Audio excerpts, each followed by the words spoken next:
ம். வணக்கம். என்னுடைய பேர் எஸ்வி குமார். நான் government college of arts and கிராஃப்ட்ஸில் 1970 முடித்தேன். முடித்த பிறகு எனக்கு பெயிண்டிங், கிராஃப்ட் எல்லாமே கிராஃபிக் எல்லாமே ரவுண்ட் அடித்து 6 வருஷம் படிச்சுட்டு போஸ்ட் கிராஜுவேஷன் படிச்சுட்டு கவர்மெண்ட் ஆஃப் இந்தியாவில் ஜாயின் பண்ணிட்டேன்.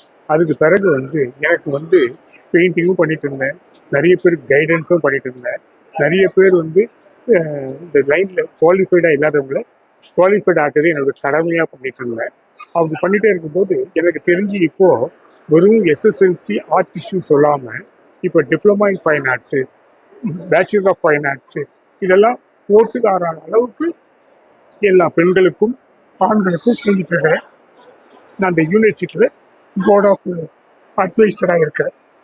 அதுக்கப்புறம் எனக்கு என்ன ஒரு ஆசைன்னு கேட்டிங்கன்னா, உங்களை மாதிரி உள்ள யங்ஸ்டர்ஸ் எல்லாம் இன் ஃப்யூச்சரில் சின்ன சின்ன குழந்தைங்களுக்கு எதெல்லாம் விருப்பமாக இருக்கோ அந்த விருப்பத்தை செய்யறதுக்கு நீங்கள் முன் வரணும். அடுத்தது செல்ஃபோனை தொடவே கூடாது குழந்தைங்க. அப்போ அதுக்காக இந்த ஆர்ட்டும் ரொம்ப ஹெல்ப்ஃபுல்லாக இருக்கும், இந்த நடவடிக்கையும் ரொம்ப உபயோகமாக இருக்கும். அதாவது நீங்கள் ஃப்யூச்சருக்கு செய்யணும்னு சொல்லிட்டேன். இன்னைக்கு உள்ள குழந்தைங்களுக்கு ஆர்ட்டு அது சம்மந்தப்பட்ட டிசிப்ளின் எல்லாமே ஆர்ட் மூலமாக கற்றுட்டாங்க. ஃப்யூச்சருக்கும் இப்படி தான் பண்ணணும், அப்படி தான் பண்ணணும். இன்றைக்கி ஒன்றும் இல்லை, உதாரணமாக ஒரு செமினார் பார்த்தேன். எல்லா குழந்தைங்களை உட்கார வச்சுட்டு ஒரு கேர்ளை மட்டும் ஒரு டேபிள் உட்கார வச்சுட்டு செல்ஃபோன் பார்த்துட்டே இருக்கிறாங்க. சாப்பிட்றத வச்சா சாப்பிட்றதே கிடையாது. அந்த செல்ஃபோனை மறைச்சி வச்சாலும் அதில் தான் கான்சன்ட்ரேஷன் பண்ணுறாங்க.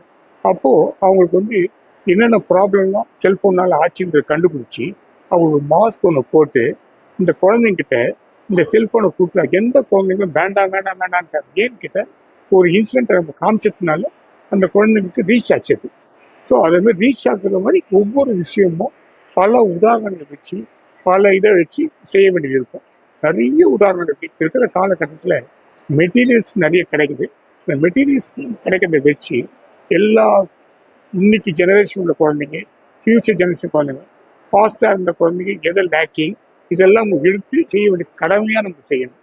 அடுத்தது நான் உதாரணமாக ஒரு விநாயகர் 43 அடி உயரம் வேலம்மாள் பண்ணேன் 2005. பண்ணும்போது ஹுண்டாய் கம்பெனியில் 10 டன் ஸ்கிராப் ஃப்ரீயாக கொடுத்தாங்க. அந்த ஸ்கிராப்லேயே பண்ணேன்.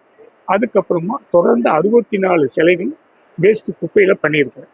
அதில் கடைசியாக பண்ணது நம்ம சிஎம் சொல்லி மறைமலை நகர் முனிசிபாலிட்டி கார்பரேஷனில் ஒரு கிறிஸ்மஸ் ட்ரீ 100 அடி உயரத்துக்கு செய்ய சொன்னாங்க. அதை செஞ்சுருந்தேன். அதுக்கப்புறம் மகாராஷ்டிராவில் மேல் ரோபோ, ஃபீமேல் ரோபோ இதெல்லாம் வேஸ்ட்லேயே பண்ணேன். எனக்கு பேரே குப்பைக்கு குட் பை குமார்.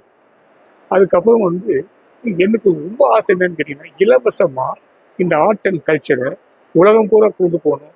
ஆன்லைனில் ஆஃப்லைனில் எதில் வேணாலும் செஞ்சுக்கிட்டே இருக்கணும். நான் எல்லாருக்கும் கைட் பண்ண ரொம்ப தயாராக இருக்கிறேன். நீங்கள் எப்போ வேணாலும் என்னை அணுகி கேட்டுக்கலாம். வாட்டர் கலராக இருந்தாலும் சொல்லித்தரேன், அக்ரிலிக்காக இருந்தாலும் சொல்லித்தரேன், ஆயில் பெயிண்டிங்காக இருந்தாலும் சொல்லித்தரேன், மிக்சடு மீடியா இருந்தாலும் சொல்லித்தரேன். நான் கிராஃபிக் ஆர்ட்டில் ஸ்பெஷலிஸ்ட்டு. டூரிங் எக்ஸிபிஷனில் கிராஃபிக் ஆர்ட் பண்ணியிருக்கேன். அதுக்கப்புறம் இப்போ இருக்கிற ஸ்டேட்டஸில் ஆஃப்டர் ரிட்டைர்மெண்ட்டு இந்த வெல்த் ஃப்ரம் வேஸ்ட், குப்பைக்கு குட் பை நிறைய பண்ணிட்டு இருக்கேன். இப்போ கூட திருவள்ளூரை 133 அடி உயரம் செய்யறதுக்கு கவர்மெண்ட்டில் அப்ரோச் பண்ணிட்டு இருக்கிறாங்க. அது நல்லபடியாக நடக்கும்ன்ட்டு நீங்கள் எல்லாருமே ப்ரே பண்ணிக்கணும். மிக்க